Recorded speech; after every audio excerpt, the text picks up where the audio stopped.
નમસ્કાર વિદ્યાર્થી મિત્રો, એક દાખલો છે તમારી સામે કે એક ચોરસની બાજુનું માપ આપ્યું છે 5√2 સેમી. તો તેના વિકર્ણનું માપ તમારે શોધવાનું છે. આપણે જોઈએ ચોરસ આપણે સામાન્ય રીતે ડ્રોઈંગ કરીએ ત્યારે બાજુનું માપ સરખું હોય તમે જાણો છો, બરાબર. વિકર્ણનું માપ શોધવાનું છે. અહીંયા આપણી પાસે શું આપ્યું છે? બાજુનું માપ. માની લો કે આ બાજુનું માપ 5√2 સેમી છે, ઠીક છે.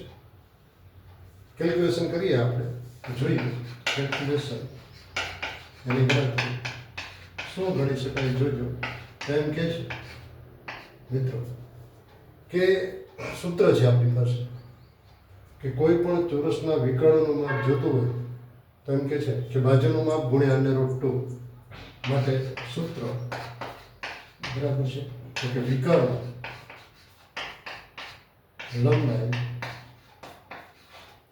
is equal to √2 ગુણ્યા ચોરસની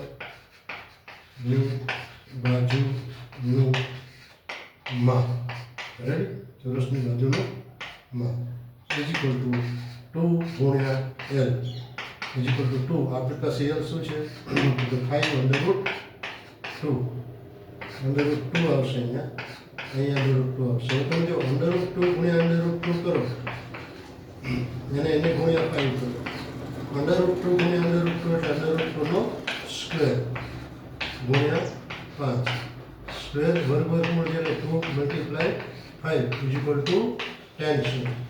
એટલે 10 સેમી જવાબ આવશે. એની વિકલ્પ C સાચો છે, બરાબર.